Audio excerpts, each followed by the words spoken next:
नमस्ते विद्यार्थियों, स्वागत है आप सभी का आज की क्लास में। और हम अध्ययन कर रहे हैं कक्षा 10 की प्रश्नमाला 18 प्रायिकता का भाग फर्स्ट। तो आज हम देखें कि प्रायिकता क्या होती है। राजस्थान बोर्ड में आपके 4 नंबर का क्वेश्चन प्रायिकता से आता है। प्रायिकता किसी भी घटना से प्राप्त होने वाले परिणामों की संभावनाओं का पता लगाने का एक सिद्धांत होता है और उसे कहा जाता है प्रायिकता। समझिए अगर इसको हम, तो जैसे मान लीजिए कि हमारे पास कोई एक सिक्का है, इससे हमें थोड़ा ज़्यादा समझ में आएगा। माना कि हमारे पास एक सिक्का है और इस सिक्के को जब उछाला जाता है तो हमें हेड या टेल प्राप्त होते हैं। तो हेड या टेल प्राप्त जो होंगे वह एक तरह से हमारे परिणाम होंगे। तो इन परिणामों को प्राप्त करने की जो संभावना होती है कि हेड आएगा या टेल प्राप्त होगा, वही क्या कहलाती है, प्रायिकता कहलाती है। तो यहाँ पर हम ध्यान दें कि सिक्के को उछालना जो होता है वह एक अभिप्रयोग कहलाता है तथा हेड या टेल आना यह एक घटना होती है। तो इस अभिप्रयोग में संभव परिणाम हमारे पास या तो हेड आ सकता है या टेल आ सकता है। दो संभावनाएं हमारे पास बनती हैं। तो यहाँ पर इस अभिप्रयोग में कितने संभव परिणाम हमारे को प्राप्त हो सकते हैं। तो प्रायिकता में हम जिन जिन अध्ययन करेंगे, जिनकी हमें आवश्यकता होगी, एक तो हमें आवश्यकता होगी कि किसी भी अभिप्रयोग के द्वारा कुल कितने संभव परिणाम हमारे पास प्राप्त होते हैं, जिन्हें हम निशेष घटनाएं या कुल स्थितियां भी कह सकते हैं। तथा हेड या टेल के लिए जो घटना होगी कि टेल प्राप्त हो या हेड प्राप्त हो, तो इसकी कितनी संभावनाएं हैं, उन्हें कहा जाता है उनकी अनुकूल स्थितियां। तब किसी भी घटना की जो प्रायिकता होगी उसका सूत्र हो जाएगा प्रायिकता बराबर किसी घटना के अनुकूल परिणामों की संख्या बटा कुल संभव परिणामों की संख्या। और एक निश्चित घटना घटित होती है तो उस निश्चित घटना की प्रायिकता होती है हमेशा 1 तथा एक असंभव घटना की प्रायिकता होती है 0। किसी भी घटना की प्रायिकता का मान हमेशा 0 और 1 के बराबर हो सकता है या 1 से छोटा या 0 से बड़ा हो सकता है। तो प्रायिकता का मान कभी भी 1 से अधिक नहीं होगा। और किसी भी घटना के घटित होने या घटित नहीं होने, दोनों घटनाओं की प्रायिकताओं का योग हमेशा कितना होगा, 1 होता है। तो माना कि किसी घटना के घटित होने की प्रायिकता है PE तथा किसी घटना के घटित नहीं होने की प्रायिकता है PE बार। तो दोनों का मान कितना होगा, 1 होगा। तो अब हमें सभी क्वेश्चंस के लिए एक ही प्रायिकता का फॉर्मूला यूज करना है और वह है प्रायिकता बराबर अनुकूल परिणामों की संख्या बटा कुल संभव परिणामों की संख्या। सभी के लिए यही फॉर्मूला हम उपयोग में लेंगे। और अब हमें क्या आवश्यकता होगी, एक तो हमें आवश्यकता है संभव परिणाम क्या क्या हो सकते हैं और उन सभी परिणामों की कुल संख्या, घटना के क्या क्या अनुकूल परिणाम हो सकते हैं या अनुकूल स्थितियां हो सकती हैं और उन अनुकूल स्थितियों की संख्या।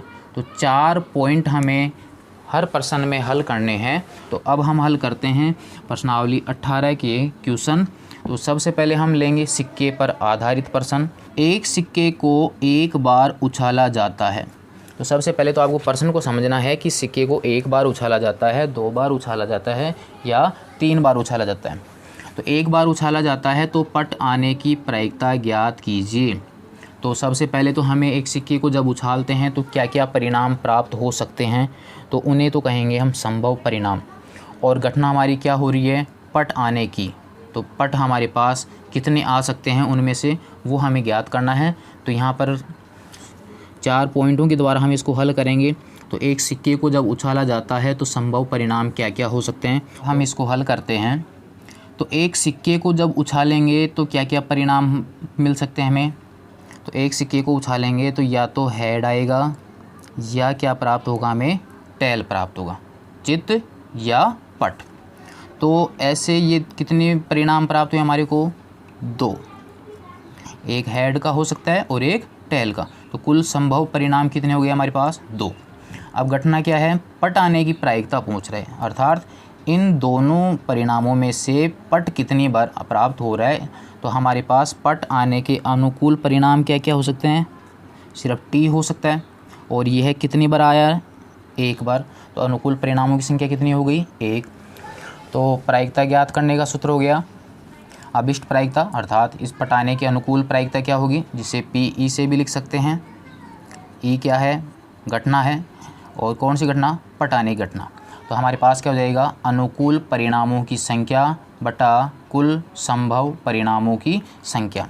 तो जो 4 पॉइंट हमने लिखे हैं उनमें से कुल संभव परिणामों की संख्या कितनी है? 2, और अनुकूल परिणामों की संख्या कितनी है? 1। तो अनुकूल परिणामों की संख्या 1 और कुल संभव परिणामों की संख्या कितनी हो गई? 2। तो पट आने की प्रायिकता कितनी हो गई? 1/2। अगर पट की जगह चित्त दिया जाता तब हमारे पास यहाँ टी की जगह एच आ जाता, और उसकी प्रायिकता भी कितनी हो जाती? 1/2। तो सभी प्रश्नों को हम एक ही तरीके से करेंगे। कुल संभव परिणाम, कुल परिणामों की संख्या, अनुकूल परिणाम और अनुकूल परिणामों की संख्या। यहाँ परिणाम की जगह आप स्थितियाँ भी यूज कर सकते हैं। तो अब लेते हैं हम क्वेश्चन नंबर 2। ध्यान से पढ़ें पहले प्रश्न को, कि एक सिक्के को 2 बार उछाला जाता है। सिक्का एक ही है लेकिन उसको 2 बार उछाला जा रहा है, और एक सिक्के के कितने परिणाम हो सकते हैं? 2, हेड या टेल, लेकिन उसको दोबारा से उछाला जाता है। तो दोनों बार चित्त आने की प्रायिकता ज्ञात कीजिए। तो अब इसको हल करते हैं। तो एक सिक्के को कितने बार उछाला जा रहा है? 2 बार। तो एक सिक्के को 2 बार उछालने पर आने वाले संभव परिणाम, दोनों बार आपको चित्त मिल सकते हैं। एक बार चित्त और दूसरी बार पट मिल सकता है। पहली बार पट और दूसरी बार चित्त मिल सकता है। वह दोनों बार ही आपको पट मिल सकता है, अर्थात टेल मिल सकता है। तो इन परिणामों की संख्या कितनी हो गई? 1, 2, 3 और 4। तो कुल हमें कितने संभव परिणाम मिल सकते हैं? 4 संभव परिणाम मिल सकते हैं। जो संभव परिणाम थे उन संभव परिणामों में हमें ज्ञात करना है कि दोनों बार चित्त प्राप्त हो, अर्थात दोनों बार ही एच हो। तो यहाँ एच और एच, दोनों बार एच होना चाहिए। तो एक घटना तो हो रही है हमारे पास एच और एच की, इसमें एच है लेकिन दूसरी बार टेल है, लेकिन प्रश्न में कहा गया है कि दोनों बार ही एच हो।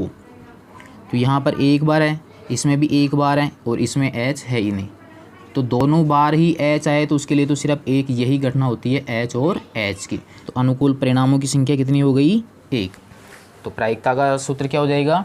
अनुकूल परिणामों की संख्या या अनुकूल स्थितियों की संख्या बटा कुल संभव परिणामों की संख्या या कुल स्थितियों की संख्या या कुल निशेष घटनाओं की संख्या। तो अब हमारे पास क्या हो जाएगा? माना कि वो घटना कौन सी है? ई है, तो इसे दर्शा दिया पी से। अनुकूल परिणामों की संख्या कितनी है? 1, और कुल संभव परिणाम कितने थे हमारे पास? 4, 1/4। ध्यान रखना है कि ऊपर अंश में कभी भी अंक आपका हर से बड़ा नहीं होगा।